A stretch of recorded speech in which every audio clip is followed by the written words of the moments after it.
In today's video, we'll be going over the first ever Palfinger PK1050 tech in Belgium, owned by the good friend of our channel, Ivan Flebus. This is because we hopped over to Netherlands to record some other content, which if you want to see, please feel free to subscribe to know when it comes out. And on our way back home, we popped over to see Ivan and his brand new beast, Palfinger PK1050. Whilst two crane heads were having a crane talk, we found out some top industry tips for building the perfect crane truck. There's one thing I wanted to point out that in my opinion is super important and something people overlook so much in the crane build. And showing off some new tech from Palfinger, and we even put it to a little test, so stick around to the end for all to be revealed. Anyways, let's move over to Belgium. Right, so somewhere here we're looking for the yard of Ivan. Oh, there it is. Here we are. Oh, there it is, his beast. He must be doing some lifting. Let's go and say hello. Let's go and say hello to Ivan.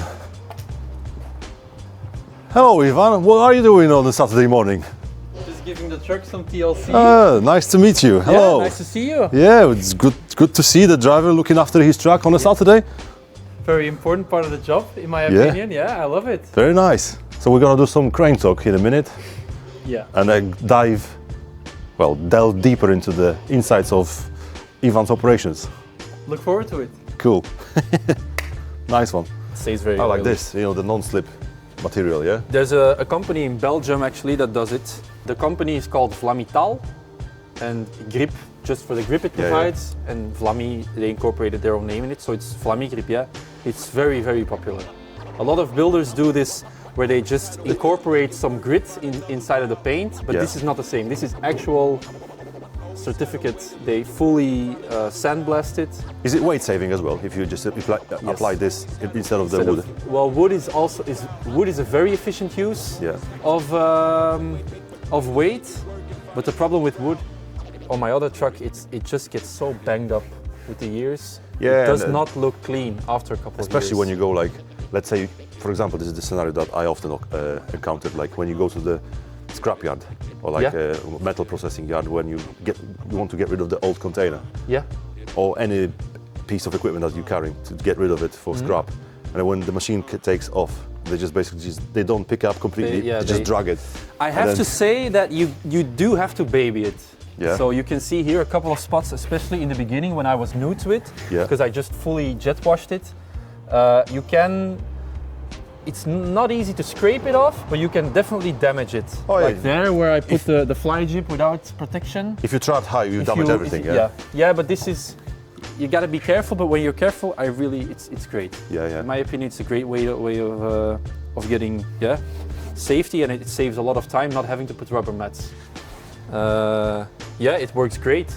It's also regulated, has a certificate, so when you get stopped by police or regulators, you have a special certificate that shows the anti-slip capacity of this. It's even better than the normal rubber mats. I'm not carrying one here. Than the normal rubber mats you use between your load. Yeah. You can just put a steel beam or anything else, or concrete straight on this, and it's safe. Right. It's okay. Yeah. Makes difference.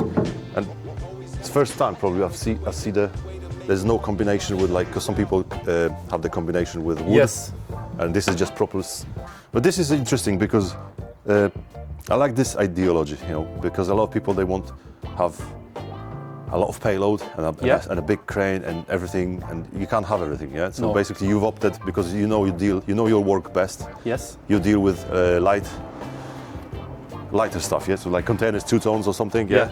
This is what you need, but you want to be able to send it as far as possible, yeah? And that was your idea. Exactly. In our region, we already have a lot of big loader cranes. The loader crane market in Belgium is already pretty mature, especially comparing to other countries.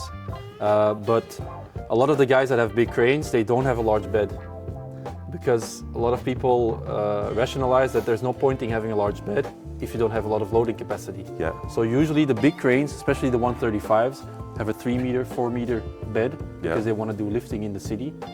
So they've got shorter beds. So they need a short bed, which makes them lighter, but they can't carry volume-wise, large loads. Yeah. So you've got a lightweight, so nearly, but volume-wise, you need the space. Yeah. But what you'll see is this is very niche. Give this truck to people who do only lifting, and they won't like it because it's not built for that.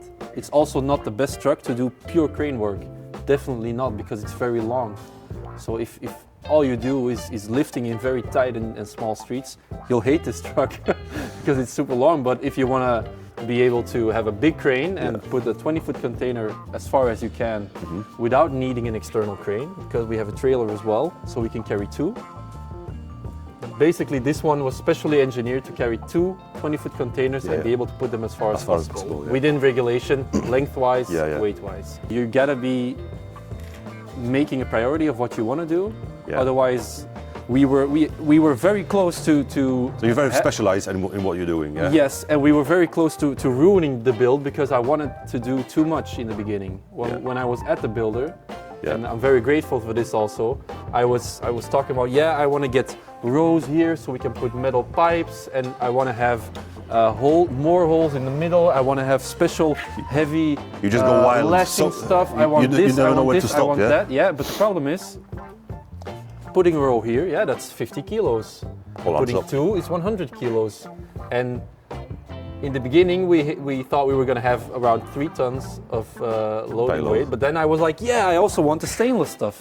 And I want a lot of boxes because we need storage. Because we need to be self-sufficient. But you can't have a lot of boxes, a lot of rows, a lot of posts. So you need to decide specifically for the kind of work you're intending to do. Because in the end, what's the option will be the best. Exactly. In the end, the truck was heavier than we expected. And can you imagine coming out at 1 ton charging capacity? Falling 1 ton short, you can't cut 1 ton when it's finished. Do you always carry a fly jib with most of the times? So it weighs 30 tons with a fly jib? Yes. Also, if you wanted to carry something extra heavy, you can just detach the fly jib, so it gives you like a 2 ton extra probably. 1,300 kilos around, because this is the light jib. But what's really nice, we do also a lot of mobile living containers like that one, but the bigger ones. And they are usually around 3 or 3.5 tons. They're wider, so it's a wide load. But we also have specially built by the builder. Marker boards, incorporated, marker boards. In the UK, for example, they're like a flagship model for like container work and cabin work. It used to be like 60-ton meter crane, so like Fassi 660, high up 658 or whatever, something like of this size.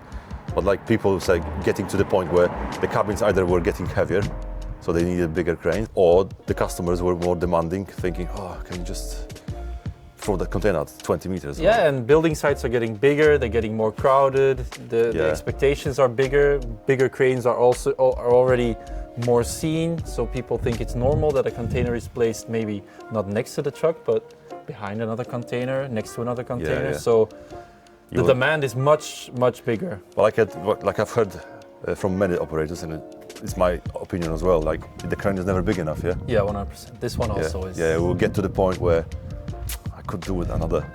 Yes, but you also have to see, what I've learned also is that you have to know what it was built for and what it's used for and what it can do well. So it all boils down that all the efficiency and all the good planning keeps you basically balanced in terms of work and life.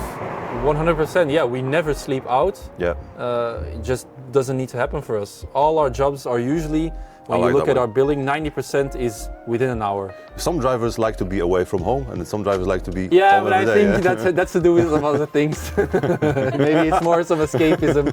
Escapism, I think so, definitely. The small form factor of the compact build, of the crane, insane. And then it opens up, and then it becomes a beast, and that you can reach it like 20 meters without a fly jib, and just.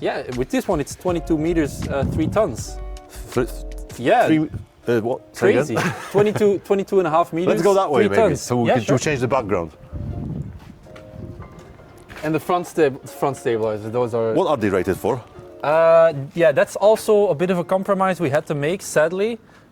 When you go to the Scandinavian countries, like Norway, they fully disassemble the truck when they do the build. They add some very thick steel plates to reinforce the to the truck chassis. Yeah. And they get 100% capacity over the front without any ballast. So they get maybe 18, 19, 20, 25 tons rated upward vertical force. Right. And we only get the standard Volvo chassis is 13. So we get about 70 to 80% capacity over the front, but again, weight. So that's also what I really like about this Palfinger. It's insane, like a mobile crane, how it works with ballast. So when you've got the stabilizer leg fully out, sure, you've got the diagram, but when you put the stabilizer in, depending on the stability, it lifts a lot less. But the Palfinger system has very nice software and which allows it to measure its angle, so it can see how much the truck is tilting depending on the load. If it's got further and further outreach with very small stabilizer leg, the truck will start to tilt without actually toppling. It's because it's setting itself, it's getting loaded, and the Palfinger load system allows it to go up to 2 degrees of tilt.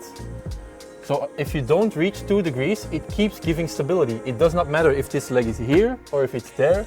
It'll give you lifting capacity. So let's say you've got 20 tons on the bed, 20 tons of weight, a very large press or something. You put this stabilizer leg straight down. Well, it's very possible that you can get 60, 70, 80% lifting capacity over that side. And that's something that, And obviously when you decrease the radius and the arm goes up, obviously it still has the capacity and you can still lift even great weight. But exactly, you can do just like a VSL, like Hiab. You can do massive heights, but the system, especially when you've got the centrally mounted behind the truck, it's so nice. Because the truck gets set at the builder, which is due to regulations, without any weight inside of the boxes. So in this box, we got some very heavy chains and stuff. All this stuff is not in the truck when it gets set up. When the lifting diagram is set, so the stability. So all the accessories and equipment acts as an additional ballast. Acts as additional ballast. So when you got the load system, now you get much more stability than when it where was you empty, didn't have it when it was set, when it was new at the builder. So the parameters are optimal for empty truck, and then once you load it with all the equipment that you need, it's even more stable. Yeah, and I've got a diesel tank at the back, so yeah, when it's full, it acts as ballast. Yeah. The crane continuously monitors how it's tilting, how it's reacting, depending on where the stabilizers are set. You have full control and flexibility of how you set any. That feels heavy. How many chains have you got there? There are 2 5-meter chains. I think it's easily about 60, 70 kilos. Wow. I like the tilt boxes. They're rated for 200 kilograms, yeah? Yeah, they're crazy. Yeah, Jos had it on his. He said it was like loads of shackles, hooks and stuff. Jos truck is different level. Seeing the boogie boxes, you know, when there's like an old type of truck, or maybe like it has like a plastic mudguards, yeah? Yeah. It doesn't have to be a crane truck. It can be a normal tractor unit without a crane, yeah? And you can easily mount the boogie box. Obviously, it sits a bit higher, and you can just sit it above, in between the I think the wheels. boogie boxes are nice for retrofitting. Yeah. I've got the other one, the FR, was a very, very basic build, so no stainless steel, very little boxes. Yeah. We retrofitted 3 large toolbox boxes also on the side that the crane folds out. And then a boogie box is much easier to incorporate and retrofit inside the build, because you can just adapt the existing mud guards and not have to completely tear them out, because the plastic mud guards, they are usually this is incorporated to the build, and they're not strong enough to cut them at certain places. So that's why I think. But if you want to get easy storage, efficient storage, these are way to go. I love them. By the way, if you're interested in those toolboxes, this particular one is called Axle Box, and it's available in the shop over here at toolbox.com. I like how many working lights you've got built. Yeah. The more the better, especially when you work at night. Yeah, you got all that area lit up. And how many lights have you got? I can show you. 1, 2, 3, 4, 5. Fully. Normally we can get a. It's better when it's dark. 5 lights on each side. Yeah. Yeah. When it's dark, we can get full 360 view. We've also got the camera here. Is that a diesel tank? Yes. Wow, you got it on right at the back? Yeah. Normally everything is just kept on that side somewhere, Yes. yeah? This one is actually an So that acts as auxiliary a- one. Oh, it's an extra one? Yeah, it's an extra one. The one we actually use mostly is this one. I love this. It's I think only Volvo has it. Wow. Because it's a very efficient use of space. Yeah. Again, it's 250 liters. So for us doing regional crane work, it's more than enough. Oh yeah, so I'm gonna ask the standard question that how Ivan keeps his tools organized. He's got his main chains, no, the small chains. These are the small chains, 1 meter chains. So they're like extenders, yeah, like extended They are legs. so nice. Yeah. So we've got Because- short, and yes. you can extend to like 40 footers, yeah, 40-foot containers. Yeah, exactly. So we've got the long chains, and then we've inside here at the bottom are the 4-way chain with the soft container slings, so we don't scratch them. Yeah. And then we've got the open hooks to go in the bottom twist lock. Yeah. Or you can use a twist for lift or other I systems. can also see that you didn't opt in for the hooks on the. I took them out. Oh, you took them out, yeah. In my in a opinion, way. they're crazy dangerous. Yeah? Yeah, the best way to Oh, because you absolutely can't rip rip it. out, rip out the whole thing. See, a different kind of different operator, different approach. The first day I got the boxes, that was the first thing I took out. In my opinion, it's very yeah, because all these hooks, they always want to catch Catches, on yeah. something. Yeah, I've had similar scenario when I was like on one of the cranes when I was operating, like Palfinger, you open it this way, Yes. and then the chain box was here. Ooh, yeah. And then see, even you've got the you lid can see, there. You can see here, the first And week. I was like that, you know, Yeah. I didn't pay attention. And the top of the hook, you know, when the first link of the chain lands, it just basically just. Yeah, got itself you there. made a video about it as well. If I And like, think. oh, Yeah, the first week I completely bent this. You can't see it Easily now, done, yeah. But and you can see here's still the remnants of some scratching. that's yeah? why there's a process, yeah. You open it up and then hold it with one hand just to keep it away, yeah. Yeah. If you had chains on this side. Yeah, I don't really use this again. I think I want to make a modification because now I've got the. Jos, I think, because his crane opens on that side. He Yes. had like these flat slings, you know, 3 ton flat slings. Yeah, it's easy. But I think I want to make a box here or a special stainless steel mount. I'm gonna make myself to get the single line weight this for for the winch, winch. yeah? Because I use it, 99% of the times I use the rope winch. Yeah. So it's much more easier, and then I can use this box again for other stuff. When you set up the crane, you will. I'm curious to see how that is it RTC it's called. Oh yes, How it's it- set on. It's Is it? currently it's currently set, and you can see the cable is now. Oh, I'll show you. You'll like it. This is easy because I remember on EFA It's it was so like nice. I couldn't travel with all the winch attachment, everything. I had to just detach everything. Well, FR actually has a good system about this. My 525 has it. I don't know if the 1405 had it, but in my FR I can actually fold the winch weight on top of the hook, so even more of the setup can stay. Here Right. you still have to get the cable through 2 pulleys and get it inside of the weight. And with the FR one, you can just leave the Leave weight it. also here. All right. But it's only with the fly jib. Maybe I was not educated enough at Maybe, that yeah. point. We can all learn. Yeah. You want me to show you? Yes, please. That'll be Okay, yeah. great.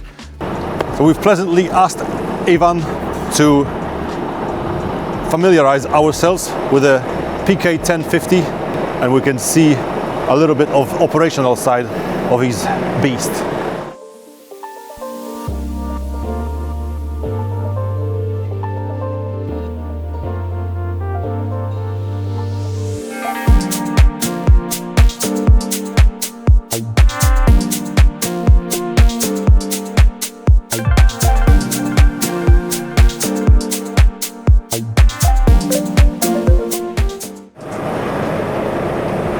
This is great because you've got it on the side where you actually need it, yeah, when it You need unfolds. very little space. Yeah, I can do this in much less space, but it's more comfortable when you have. but this is good because for example, on the crane, all my storage was like on top, and you had to just basically horrible. bend your back just to get it.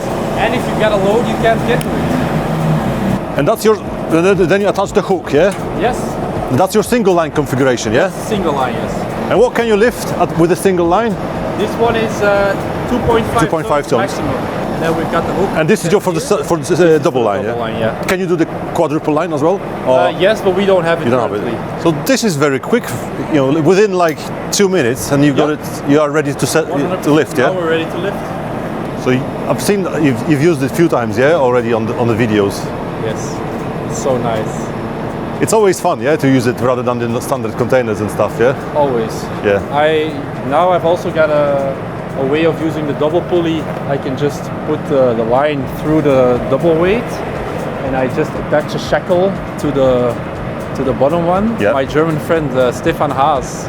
Stefan, yeah. Power user. Yeah. He learned me that trick, and that way you don't have to change the pulley head. Also, you can still use the same pulley head with the double line. And it's so quick. It's the same time that it takes this, and then we do a lot of containers over electrical lines, over trees, over houses, over garages. It's so quick to use. And the changeover is very quick, yeah? Yeah, it's super quick. Yeah. I only use the fixed hook if it's heavier than what the rope winch can lift. Yes, yeah. Otherwise, always rope winch. I don't understand. So that's why it's crucial to know the weight before you start lifting, because you don't get to the And you also troubles. get the wave function, which is so cool. The crane calculates based on boom position, everything, based on the main pressure, I think, how much the actual weight is. Right. So I calibrated here, Terra. It's like a scale. Now it's reading zero. And then I think if you're gonna hang on it, it should be pretty accurate. Let's see that. Let's see how accurate the Palfinger scale is, and let's see how substantial breakfast was. So first we put the crane on zero. Then we can lift up our test monkey. Right, the crane monkey is being lifted up.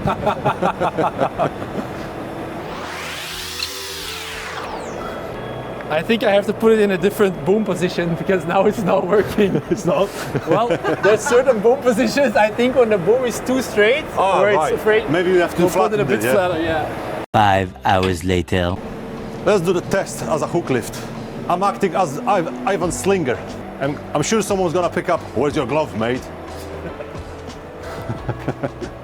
Maybe that will have sufficient... Yeah, it should. Sufficient sensing. I have to make sure that the fly jib is above horizon. I think it doesn't want to do it when it's negatively inclined.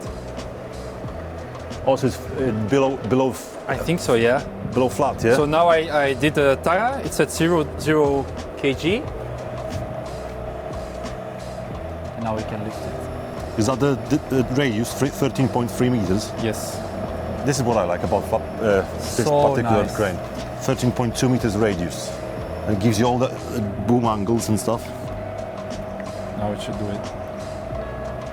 Oh yeah. 1200 kilos. 1200 kilos there. So now we've got 1200 kilos of line pull on the crane. If I get more, yes, try. Is it gonna add some weight? Should, yeah. 1270. I'm not 70, I'm 93, but 93, so it's close enough, yeah. Close enough, yeah. I have found that it's quite accurate. It's very difficult to pick up on the small weights, but anything, definitely. you probably just got some tolerance, yeah? I think, I'd say 50 kilos. Yeah. But that's very close, accurate. yeah. It's much more accurate than most rope winch measurement systems because that's the problem with the FIRST system. It utilizes the deflection of the mount of the winch. Also, it's gonna start measuring after the deflection. Yes, and the problem is the lifting moment that the cable has on the drum is affected by how many layers are on the drum. So let's say you use all of your cable and you pick up a 1 ton weight, it might show 1 ton. Yeah. If you've got all the cable on the drum and you lift it, it might say 1200 kilos. So the FR winch does not know how many layers of cable are on the drum. Because obviously if you got long length, most of the length of the cable is already attached to that weight, yeah? Yes, that and the amount of distance for the moment the cable is coming from the spool and the distance to the center of the drum increases or decreases. Yeah.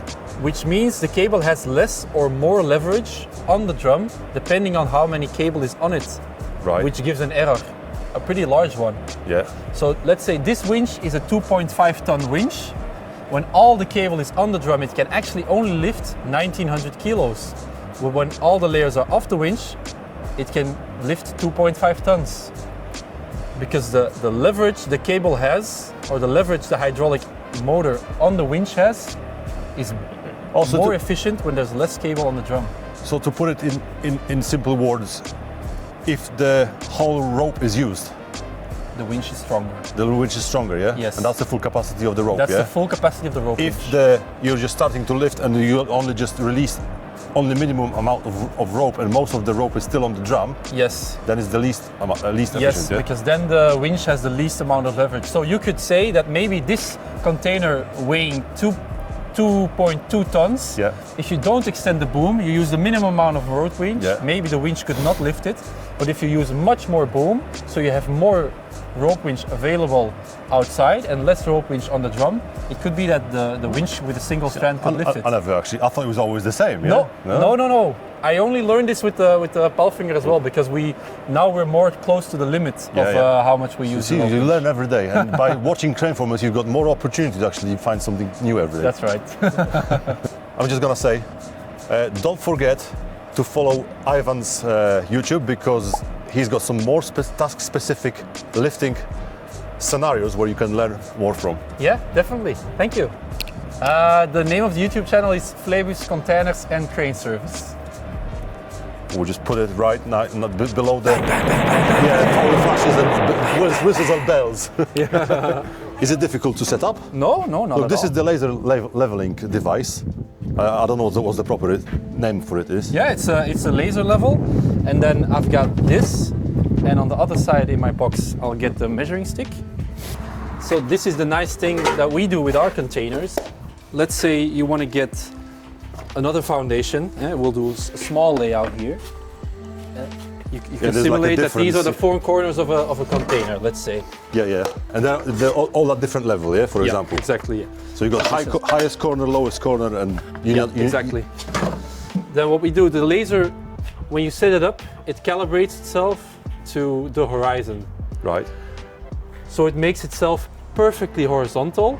Then it spins around, so it makes a vertical laser plane with light. Mm-hmm. This receiver receives the light, but it has a bandwidth, so it can tell you if the light is lower or higher than the set height. So what we do with our containers, we use the level, we set it up. This is 0, so I set it here at 0.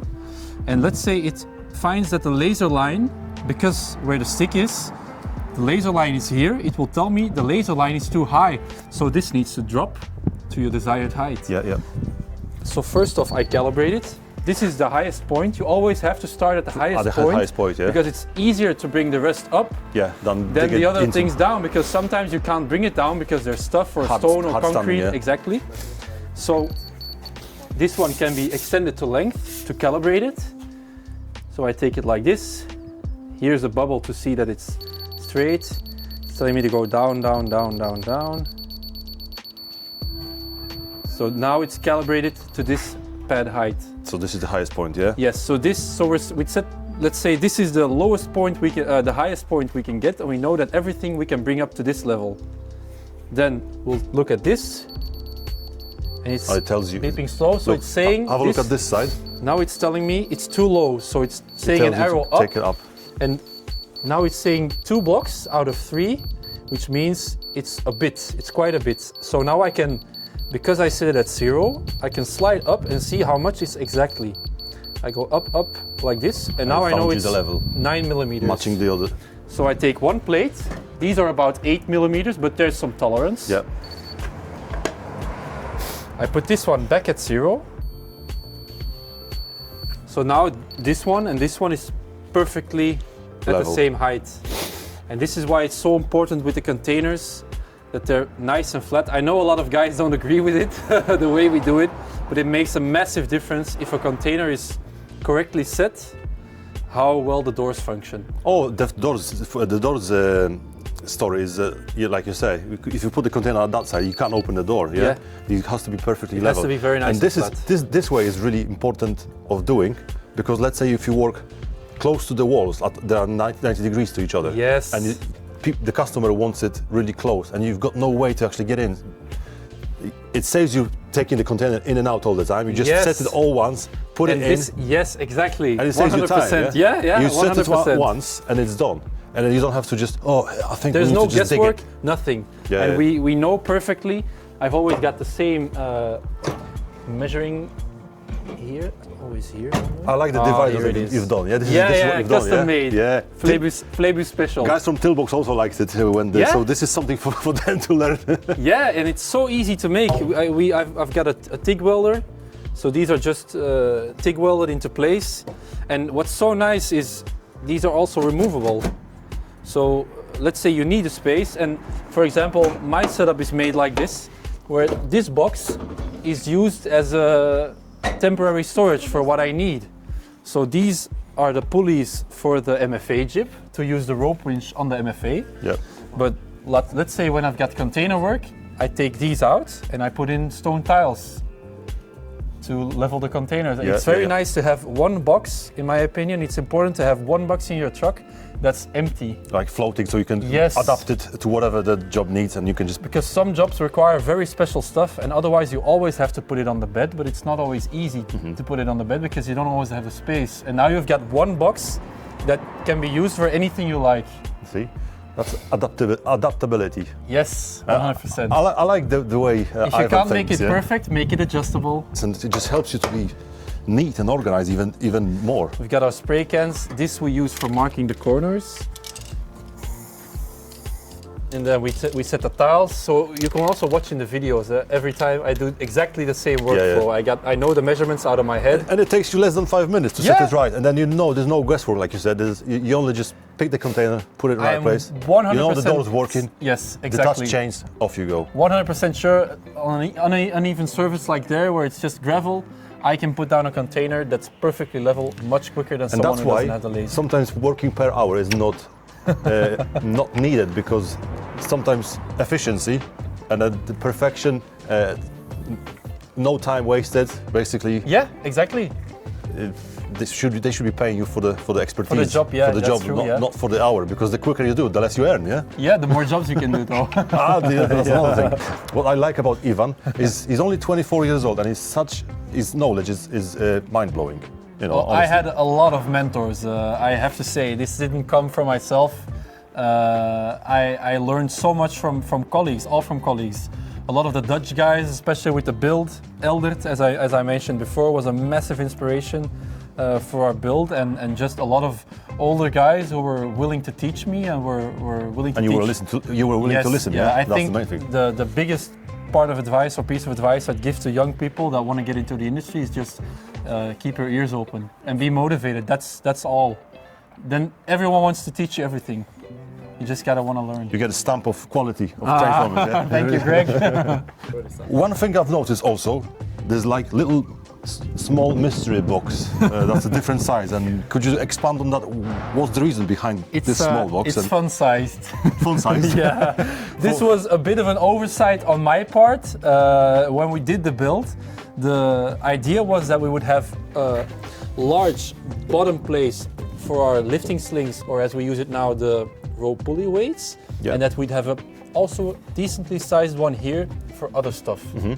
But then, because of regulations and because we wanted to be in line with strict regulations, we had to place these sensors which automatically check for pedestrians and cyclists.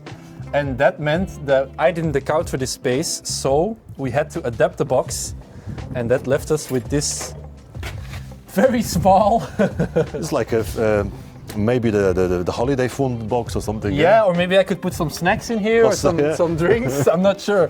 I still, if you've got some good suggestions or some other guys have some good suggestions. Guys, what would you think? What we could eat? What could we advise Ivan to actually store there? Yeah, I'm really looking for advice because I haven't really found the use. This was an idea I got from Eldert. From Eldert Rademacher with his 165. Because the 165 is a bigger crane, his goes lower, so it's even more defined. Recessed, yeah. But this is an inspiration I got from him.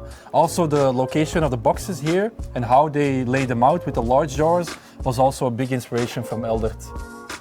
Hats off for the idea provider. Yeah, 100%. Yeah, all credits to him. He really helped me with it. I'm forever grateful for how the truck turned out, thanks to him. Also, I'd like to mention lift and load and events like lift and load. Yes. They also give you the opportunity to exchange views and learn more from other operators that already use. And that's how your build has been created, based on speaking.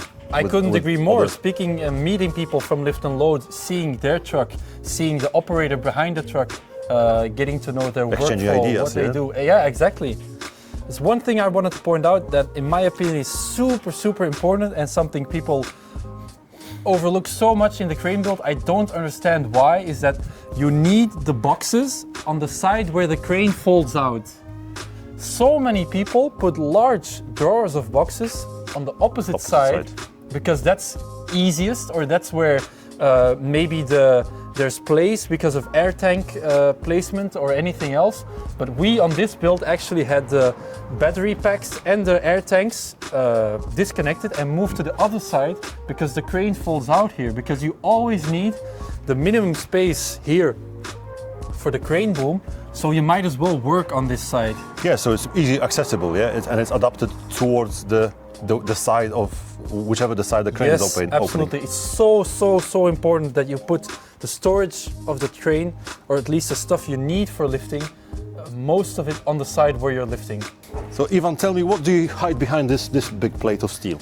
Yeah, so as I told you before, on the other side we had to make space for the special boxes, because you need them on the side where the crane folds out. Yeah. So we had everything from the batteries, air tanks and other electronics is set behind here. All right. And here we have the truck exhaust. Also the exhaust pack is in there. Yes. And then all the air tanks and stuff. And a nice added benefit, I don't know if you can guess, of the exhaust being here. It heats. Also, this one. So this is like this is warm. Yes. So let's say you're working in a wet day, and then you can put your coat and just keep it warm. It dries it. 100%. Can we open this? Yes. It's very messy right now because I've got way too much stuff in it. But let's say here is my dry clothes. So it's got a These drying were room wet the day before, and everything from my straps and stuff is all kept nice and warm and dry inside. And it's also, I've noticed you've got the LED light lit up, yeah? Exactly. Is it battery or is it? No, I'll put on the truck. It's actually with the truck Also, this light. one is wired. This one is like a different. On your trucks was LED light on the battery powered, and this one is, from what I understand, this is wired to the truck. We'll see that in a minute. This one is a custom made box, because it has an angled wall, so it follows the curve of the arm of the crane. It's a sensor, because it's daylight now. It doesn't. It's too light, so it's shiny. Yeah. No, but so it has the sensor. So obviously, when level of darkness, certain level of darkness, it will then trigger itself. I really love this one. I also got this idea from Eldert again. Yeah, it allows you to maximize the space. Yeah, and you can get very long stuff inside, like this. What is that for? For cleaning, for getting water out of the. Yes, exactly.